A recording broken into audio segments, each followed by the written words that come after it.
मोहतरम नाज़रीन, अस्सलाम वालेकुम रहमतुल्लाहि व बरकातुहू। आप देख रहे हैं परवास टीवी। परवास टीवी खबरनामे में आप तमाम का खैर मक़दम है। तो आइए खबरों का आगाज़ करते हैं आज की हदीस मुबारक से। रसूलुल्लाह सल्लल्लाहु अलैहि वसल्लम बाहर तशरीफ लाए और जंगे ओहद के शहीदों के लिए इस तरह नमाज पढ़ी जिस तरह मुर्दा पर नमाज पढ़ी जाती है।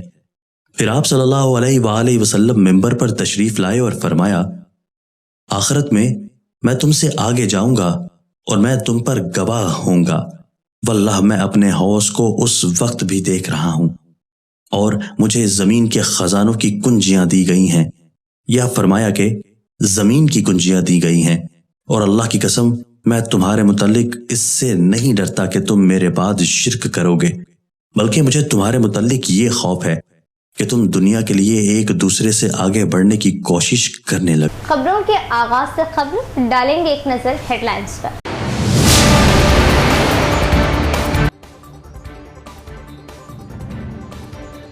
भैंसा एरिया हॉस्पिटल को जिला सरकारी दवाखाने में तब्दील करने के लिए इक़दाम तेज। मुधल एमएलए पवार रामाराव पटेल।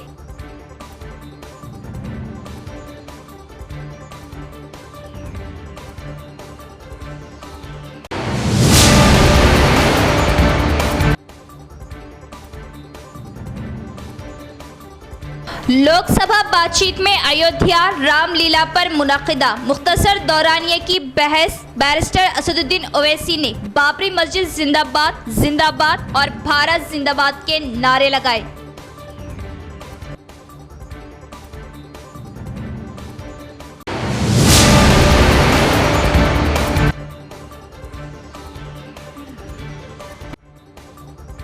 दरपली मंडल मैलाराम गांव में गैस सिलेंडर फट जाने से शौहर बीवी शदीद जख्मी, हालात तशवीशनाक। दवाखाने में ज़ेर इलाज, इलाके में गम व अफसोस।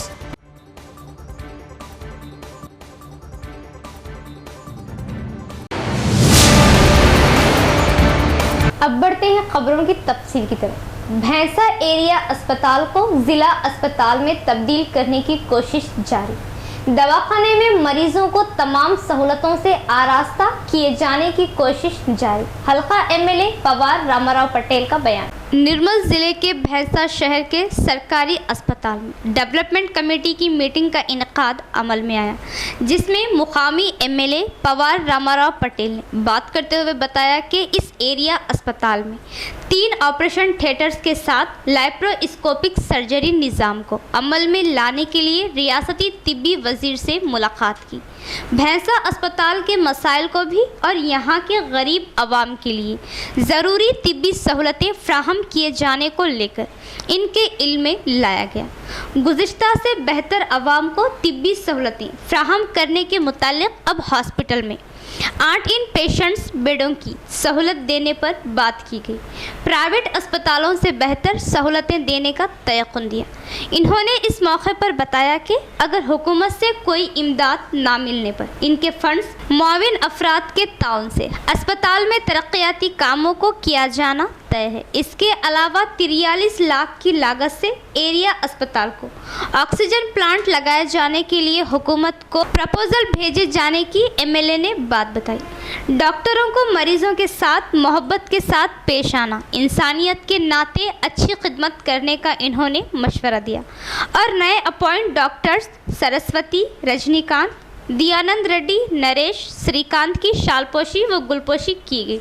इस प्रोग्राम में अस्पताल committee member, vice chairman S Rajanna, MPP Abdul Razak, area superintendent Kashinath और दीगर भी मौजूद थे।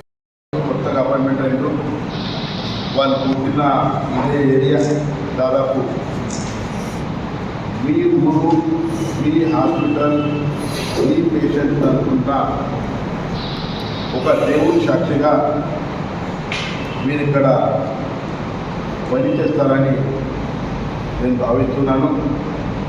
ఎందుకంటే మీరు కూడా ఒక రైతు కుటుంబాల నుంచి వచ్చిన బిడ్డలు, మీకు రైతులకు కష్టాలు ఉంటాయి. రైతుల హాస్పిటల్ పోవాలంటే డబ్బులు ఉంటాయి, సౌకర్యాలు ఉంటాయి.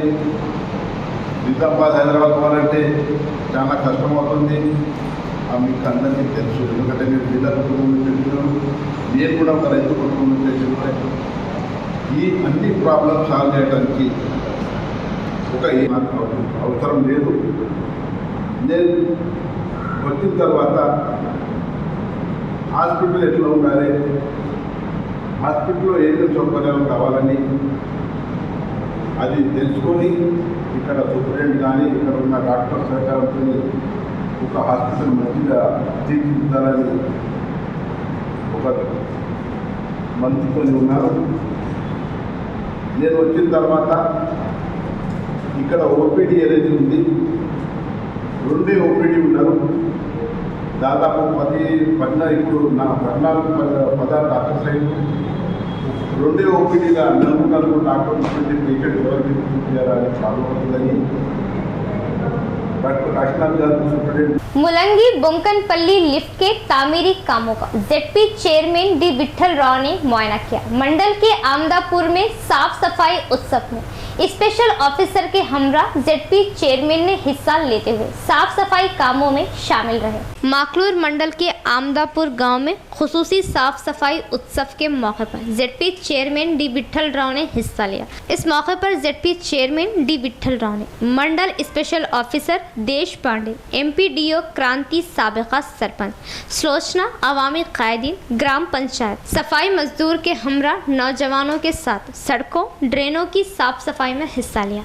इस मौके पर इन्होंने बात करते हुए बताया कि गांव में हर तरफ साफ सफाई का खुसूसी ख्याल रखें, ड्रेनों में कचरे की सफाई करते रहे ताकि गंदा पानी ठहरने से मच्छरों में इजाफा होने का अंदेशा पाया जाता है ताकि अवाम सेहतमंद रह सके।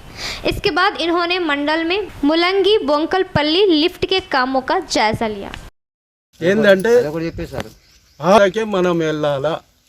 ఇప్పుడు మనకు పల్లె ప్రగతి ఉంది. గతంలో పల్లె ప్రగతిలో ఊళ్ళన్నీ నీట్గా స్వర్గంలాగా తయారైంది. రోడ్లు కానీ, డ్రైనేజెస్ కానీ, డంపింగ్ యార్డ్ కానీ, ఇటువంటి శ్మశాన వాటిక కానీ అన్నీ తయారైంది. కాబట్టి ఈరోజు ఈ ప్రభుత్వం కూడా ఈ కార్యక్రమం చేపట్టింది. ఈ కార్యక్రమం ఇవన్నీ ఏంటంటే ప్రజలు ఆరోగ్యంగా ఉండాలి. హెల్త్ ఈజ్ వెల్త్, ఆరోగ్యమే మహాభాగ్యం. మనం ఆరోగ్యంగా ఉంటేనే ఏదైనా సాధిస్తాం. ఆరోగ్యంగా లేకుంటే హాస్పిటల్లో 1000 లక్షలు పెడతాం. కాబట్టి నేను మిమ్మల్ని కోరేది ఏంటంటే మీ ఇండ్లలో కానీ, మీ ఇండ్ల ముందు పరిసరాల్లో కానీ పరిశుభ్రంగా ఉంచుకోండి. మంచిగా చెట్లు నాటండి. ఇటువంటి ప్లాస్టిక్ అటువంటివి ఉంటే తీసేయండి. ఏదన్నా పాత టైర్లు అటువంటివి ఉంటే తీసేయండి. అందులో నీళ్ళు ఉంటే తీసేయండి. గతంలో కూడా ఉండే. ఇప్పుడు ఫ్రైడే శుక్రవారం రోజు డ్రై డేగా పాటిస్తారు. గతంలో కూడా మరి దాన్ని గ్రీన్ ఫ్రైడేగా పాటించారు. ఆదివారం కూడా 10-10 కార్యక్రమం గతంలో పాటించారు. కాబట్టి ఇవన్నీ మన కోసమే చెప్తూ 15 తారీఖు వరకు ఇది కంటిన్యూ అవుతాయి. 15 నాడు ప్రతి గ్రామ పంచాయతీలో గ్రామ సభలు ఉంటాయి. ఆ గ్రామ సభల్లో ఎవరైతే పనిచేసినారో వాళ్ళందరికీ సన్మానాలు కూడా చేయడం జరుగుతుంది. కాబట్టి నేను కోరేది ఏంటంటే సఫాయి అన్న, మేము చెప్పాం సఫాయి అన్న అంటే సఫాయి అన్నాలకు సలాం. మీరు చేయగానే గ్రామాలు ఇంత నీట్గా తయారవుతున్నాయి. అందుకే మీకే ఈ క్రెడిట్ దక్కాలని చెప్తూ రోజువారీగా కార్యక్రమాలు ఈ 15 తారీఖే కాదు, మీరు రోజువారీగా గ్రామాలన్నీ నీట్నెస్గా ఉంటే ప్రజల ఆరోగ్యం కాపాడిన వాళ్ళు అవుతారు. మీరు कुलहिन मजलिस इत्तेहादुल मुस्लिमीन के सदर व रुकने पार्लियामेंट हैदराबाद बैरिस्टर असदुद्दीन ओवैसी ने लोकसभा में बात की। इन्होंने अयोध्या में रामलीला पर मुनक्किदा मुख्तसर दौरानिये की बहस में हिस्सा लिया। इस मौके पर खिताब करते हुए बाबरी मस्जिद जिंदाबाद, भारत जिंदाबाद के नारे लगाए। कुलहीन मजलिस इत्तेहादुल मुस्लिमीन के सदर व रुकने पार्लियामेंट हैदराबाद बैरिस्टर असदुद्दीन ओवैसी ने लोकसभा में बात की। इन्होंने अयोध्या में रामलीला पर मुनक्किदा मुख्तसर दौरानिये की बहस में हिस्सा लिया। इस मौके पर खिताब करते हुए इन्होंने बाबरी मस्जिद जिंदाबाद जिंदाबाद, भारत जिंदाबाद के नारे लगाए। इन्होंने याद दिलाया कि पार्लियामेंट ने 16 दिसंबर 1992 को बाबरी मस्जिद के इन्हिदाम की मजम्मत की थी। इस वाक़े की वजह से वीएचपी जैसी तंजीमों पर जात पात के तशद्दुद का इल्ज़ाम लगाया गया। बैरिस्टर ओवैसी ने मरकज़ी हुकूमत पर इल्ज़ाम लगाया कि बाबरी मस्जिद के इन्हिदाम के ज़िम्मेदार 2 लोगों को भारत रत्न अवार्ड दिया गया है।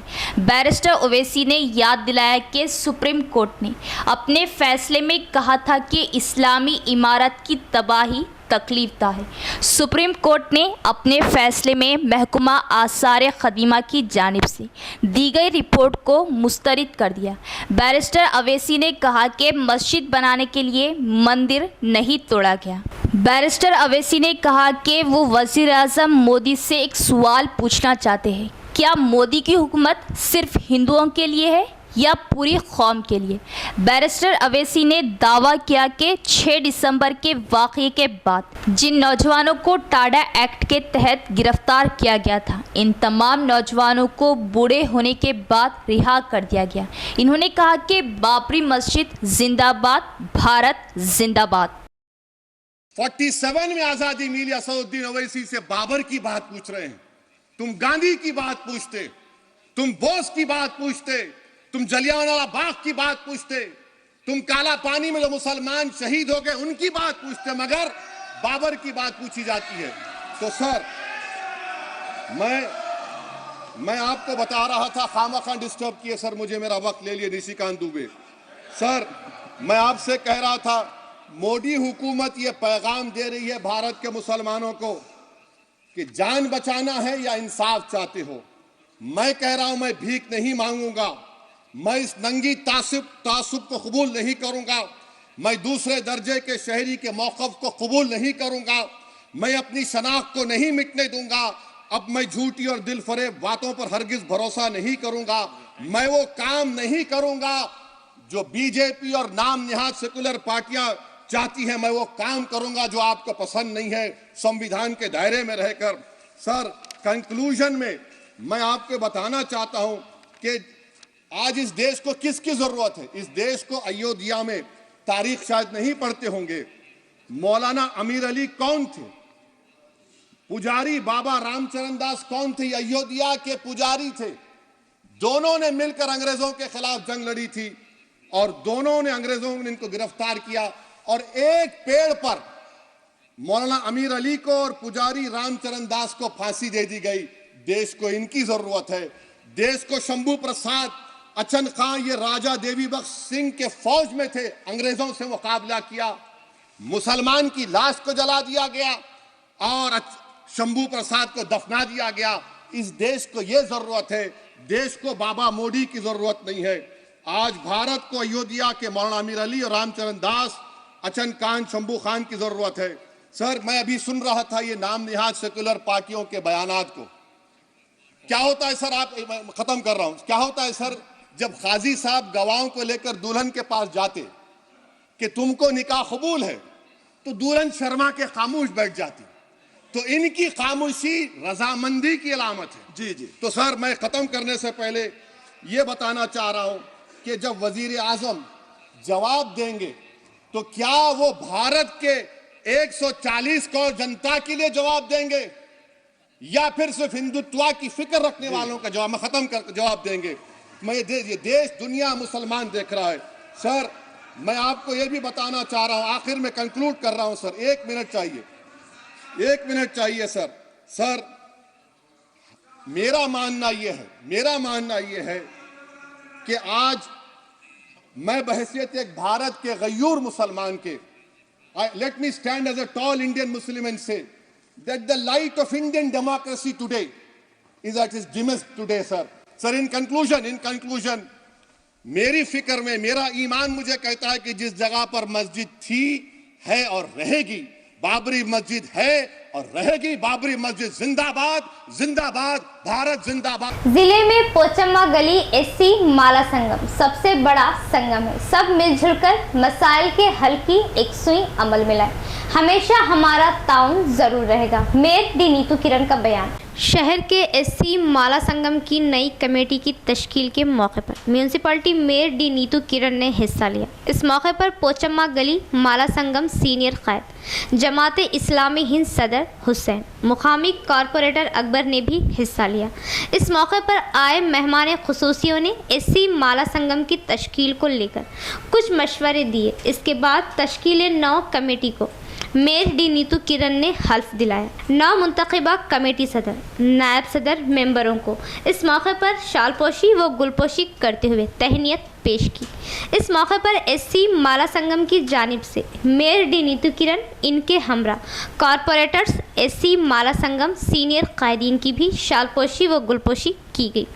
इस मौके पर इन्होंने बात करते हुए बताया कि एससी माला संगमों के 18 संगमों में पोचम्मा गली संगम ही सबसे बड़ा संगम है। संगम वाले एकता के साथ रहते हुए तमाम मसाइल की एकसुई करवा ली। ये संगम में तालीम के साथ तिजारती शोबे में आगे रहना काबिल सताइश बात है।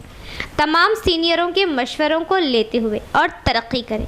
इस मौके पर नई कमेटी के मुंतखबा सदर पी जयपाल ने बात करते हुए बताया कि हमें पुरएतमाद तौर पर मुंतखब किया जाना खुशी की बात है। इस मौके पर सबका इन्होंने इजहार तशक्कुर किया। संगम के मसाइल की एकसुई में अपना ताउन देने की बात बताई। इस प्रोग्राम में नई कमेटी, पुरानी कमेटी मेंबरान, सदर, नायब सेक्रेटरीज और दीगर भी मौजूद थे।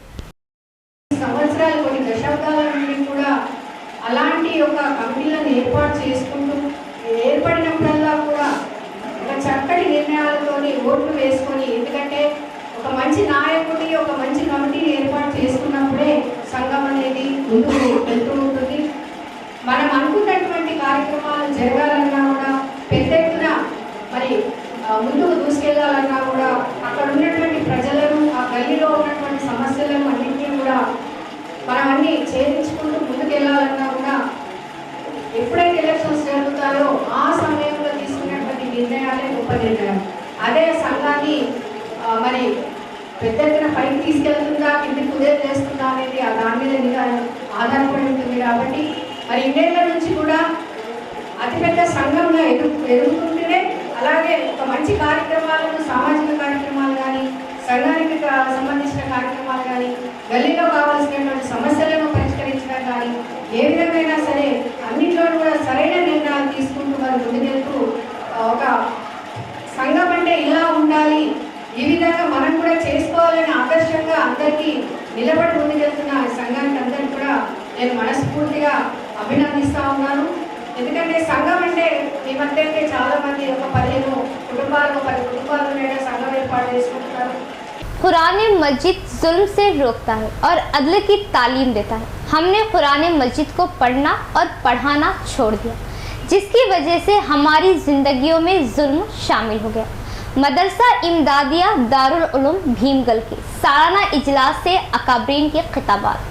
बालकोंडा हल्के के भीमगल मंडल मुस्तकर में मदरसा इमदादिया दारुल उलूम भीमगल का सालाना जलसा दस्तारबंदी 10 फरवरी 2024 बरोज़ हफ्ता बाद नमाज इशा अहाता मस्जिद नूर भीमगल में मुनक़िद हुआ। इस जलसे की सदारत मेहमान खुसूसी हज़रत मौलाना शाह जमालुर रहमान साहब मुफ्ताही दामद बरकातहुम, अमीर शरीयत तेलंगाना व आंध्रा सदर मजलिस ख़त्म नबूवत ट्रस्ट तेलंगाना वो आंध्रा ने अपने खिताब में कहा कि इस पुरफितन दौर में हर शख्स परेशान है, हर तरफ बदअमनी फैली हुई है। अमन इसी को मिलेगा जो ईमान के साथ जुल्म को ना मिलाए। कुरान मजीद जुल्म से रोकता है और अदल की तालीम देता है। हमने कुरान मजीद को पढ़ना और पढ़ाना छोड़ दिया है, जिसकी वजह से हमारी ज़िंदगियों में जुल्म शामिल हो गया। किसी ज़माने में मुसलमान जुल्म के ख़िलाफ़ आवाज़ उठाने वाले का नाम था, लेकिन आज सूरत हाल ये है कि मुसलमानों के हर घर में जुल्म हो रहा। औलाद माँ बाप के हुकूक भूल चुकी है और माँ बाप औलाद की दीनी तालीम से आरास्ता करने के हक़ को भूल चुके हैं। विरासत की तक़सीम में अदल नहीं होता। गर्ज हर घर जुल्म की आमद जगह बन चुका है। अगर हम अमन चाहते हैं तो इस जुल्म को छोड़ना होगा। और इस मुल्क में अमन कायम करना है तो 120 करोड़ बरादराने वतन को हक़ का पैगाम इस्लाम की दावत और हमारे प्यारे नबी करीम सल्लल्लाहु ताला अलैहि वसल्लम की सीरत को पहचाना जाए, तभी हमें इस मुल्क में अमन व सलामती मिल सकती है।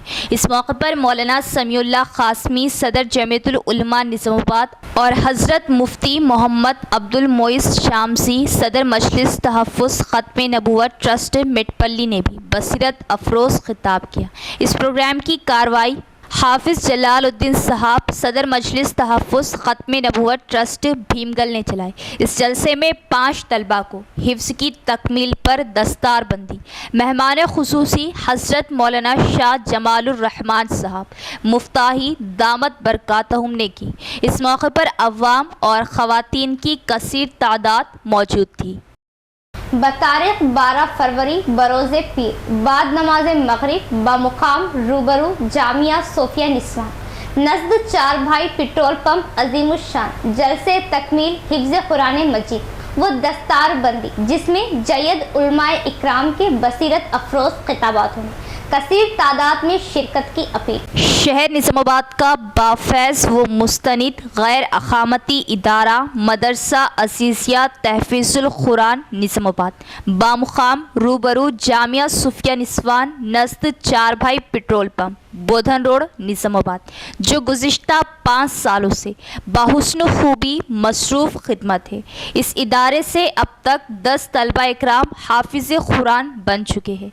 अल्हम्दुलिल्लाह अम साल भी 4 तलबा ने तकमील हिफ्ज़ कुरान मजीद की सआदत हासिल की है, जिनके एहसासी में तहनीत पेश करने के लिए तकमील हिफ्ज़ कुरान मजीद व दस्तार बंदी मुनक़िद किया गया है, जिसमें हज़रत मौलाना अब्दुल खवीस साहब मद्दे ज़िलाउल आली नासिम मदरसा अशरफुल उलूम हैदराबाद, हज़रत मौलाना अहमद उबैदुर रहमान अथर नदवी दामत बरकातहुमुल आलिया नासिम मदरसा इमदादुल उलूम हैदराबाद, हज़रत मुफ्ती अबू बकर जाबिर कासमी साहब नासिम मदरसा कहफुल ईमान हैदराबाद, हज़रत मौलाना मुफ्ती सईद अकबर साहब नक्शबंदी इमाम ख़तीब जामा मस्जिद निज़ामाबाद, हज़रत मौलाना मुफ्ती सैयद अताउर रहमान कासमी साहब नासिम जामिया सूफिया निस्वान, हज़रत मौलाना ग़ुलाम रसूल साहब कासमी नाजिम तालीमात जामिया सूफिया निस्वान के खुसूसी खिताबात होगी इंशाअल्लाह। लिहाजा तमाम ही अहले ईमान से पुरखुलूस गुजारिश की जाती है कि इस रूहानी व बाबरकत महफिल में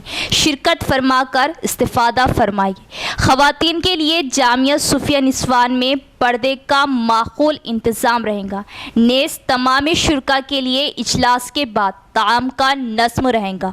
तमाम ज़िले निज़ामाबाद के मुसलमानों को इस बात की इत्तला दी जाती है कि मदरसा अज़ीज़िया तहफ़ीज़ुल कुरान का सालाना जलसा तकमील हिफ्ज़ कुरान मजीद बतारीख़ 12 फरवरी बरोज़े पीर बाद नमाज मगरिब जामिया सफ़िया निस्वान के रूबरू अज़ीमुश्शान पैमाने पर मुनक़िद हो रहा है। इस जलसे को मुखातब करने के लिए हमारे दक्कन की मायानाज शख्सियत शेखुल हदीस मदरसा अशरफुल उलूम हैदराबाद हज़रत मौलाना मोहम्मद अब्दुल कवी साहब मद्दे ज़िल्लुहुल आली और हमारे इस मदरसे के सरपरस्त और ज़ुम्मेदार मौलाना उबैदुर रहमान साहब हैदराबाद और दीगर उलमाए किराम के कीमती बयानात होंगे, मकामी उलमाए किराम के भी बयानात होंगे।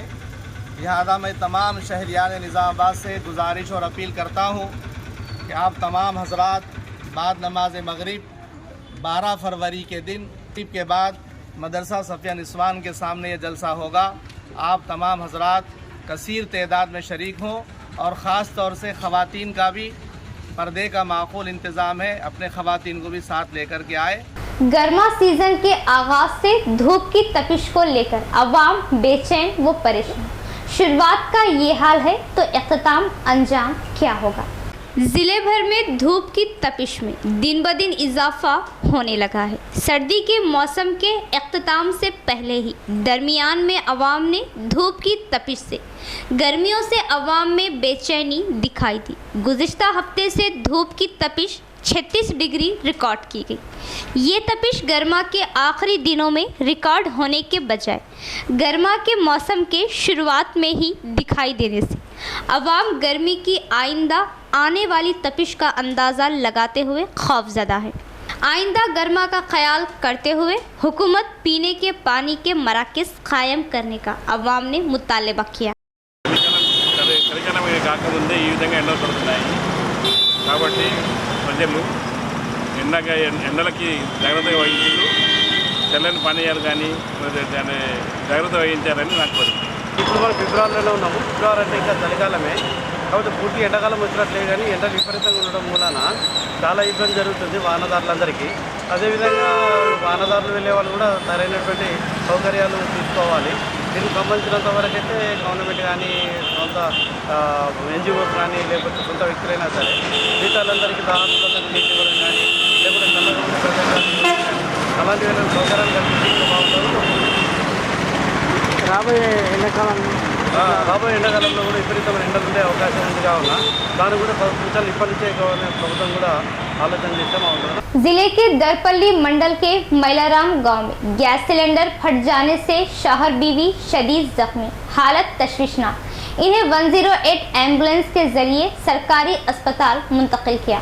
इंसान को रोज़मर्रा ज़िंदगी में पकवान गैस की बहुत अहमियत होती है। इस गैस को सही इस्तेमाल में ना लाने, लापरवाही बरतने और इसके इस्तेमाल के सही तरीक़ों से इस्तेमाल में थोड़ी सी भी लापरवाही किसी की भी जान ले सकती है। बड़े भयानक हादसात नमूदार होते हैं। इसी तरह तफसीलात के मुताबिक दरपल्ली मंडल के मैलाराम गांव में गैस सिलेंडर के फट जाने से भयानक वाक़या पेश आया। मैलाराम गांव के एन राजाराम गंगवा के घर में सुबह की अव्वलिन सातों में बहुत बड़ा धमाका हुआ, जिससे घर के दरवाजे खिड़कियां 100 मीटर से दूर जा गिरे। धमाके की इस आवाज़ से पूरा गांव परेशान। धमाके की आवाज़ इतनी ज़बरदस्त थी कि किसी ने बम लगाकर घर को उड़ा दिया हो। इस हादसे में घर के मालिक एन राजा, इसकी अहलिया गंगवा हादसा की जद में शदीद ज़ख्मी हो गए। घर वालों ने बताया कि पुराना गैस सिलेंडर के खाली होते ही कल हफ्ते के दिन दूसरा भरा हुआ गैस सिलेंडर लगाया गया।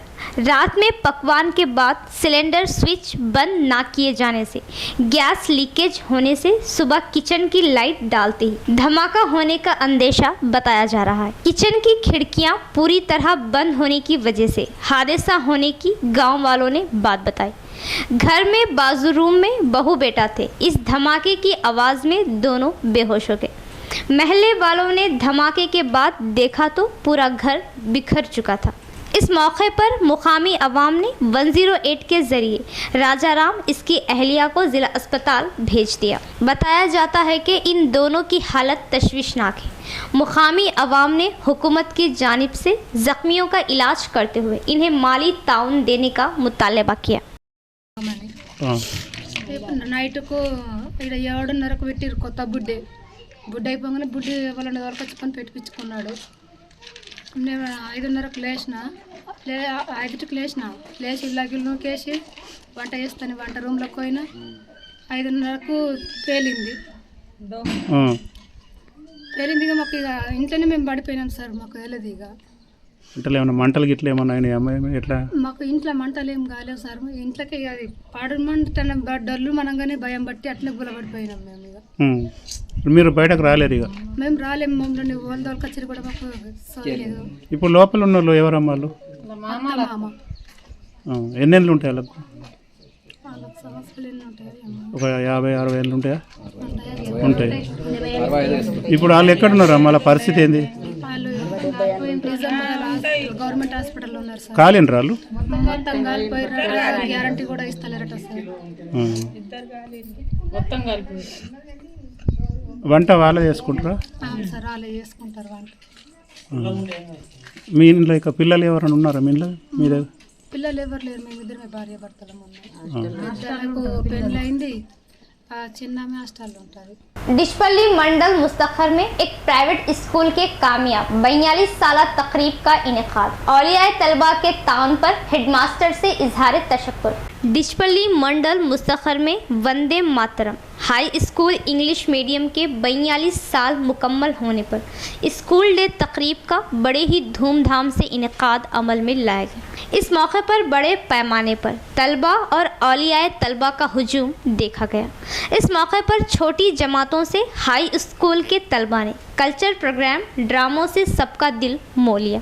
इस मौके पर स्कूल करेस्पॉन्डेंट विक्रांत ने बात करते हुए बताया कि ये स्कूल हमारे वालिद ने 42 साल पहले आगाज़ किया।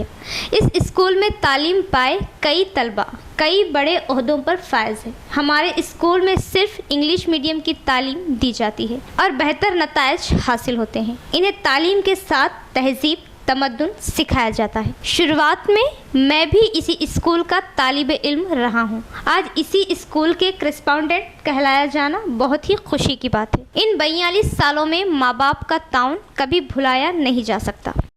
22వ సంవత్సరం వార్షికోత్సవం జరుపుతున్నారు। చాలా సక్సెస్ఫుల్గా జరిగింది। 5-6 వేల పబ్లిక్ వచ్చారు। ఇంగ్లీష్ మీడియం నడిపి 42nd ఇయర్ నుంచి చేసి అందరి the first school of Dispalli mandal చాలా హ్యాపీగా ఫీల్ అవుతున్నాను। ఈ ప్రోగ్రామ్స్ చేయడం మా పేరెంట్స్ మాకు సపోర్ట్ ఇవ్వటము, అమెరికా నుంచి ఎన్ఆర్ఐ డైరెక్టర్ గారు విజయ గారు రావటము, మాకంతా ఈ ప్రోగ్రామ్ సక్సెస్ చేయడానికి చేసిన ప్రతి ఒక్కరు, ప్రెస్ వాళ్ళైనా మా పేరెంట్స్ అయినా మా టీచర్స్ అయినా మా పాత గురువులైనా, నా పాత గురువులు నేను కూడా ఇక్కడే చదివాను। చాలా సంతోషంగా అనిపిస్తుంది ఈ కార్యక్రమం విజయవంతం చేయడానికి అందరి। इख्तिताम से क़ब्ल एक नज़र डालेंगे हेडलाइंस पर।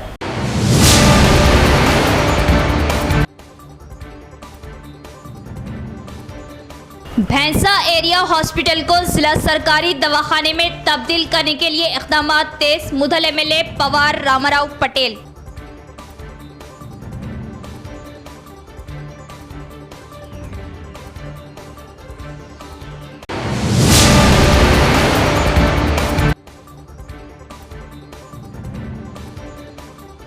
लोकसभा बातचीत में अयोध्या रामलीला पर मुनक़िदा मुख्तसर दौरानिये की बहस, बैरिस्टर असदुद्दीन ओवैसी ने बाबरी मस्जिद जिंदाबाद जिंदाबाद और भारत जिंदाबाद के नारे लगाए।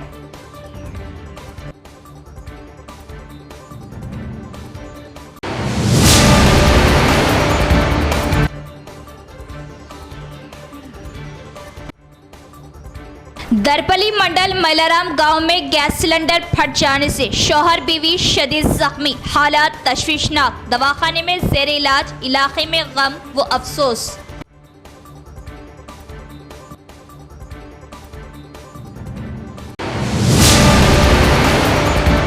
तो ये थी खबरों की तफसील। इंशाल्लाह कल फिर मुलाकात होगी ऐसी ही मज़ीद खबरों के साथ। तब तक के लिए देखते रहे परवाज़ टीवी। अब दे इजाज़त, अल्लाह हाफ़िज़।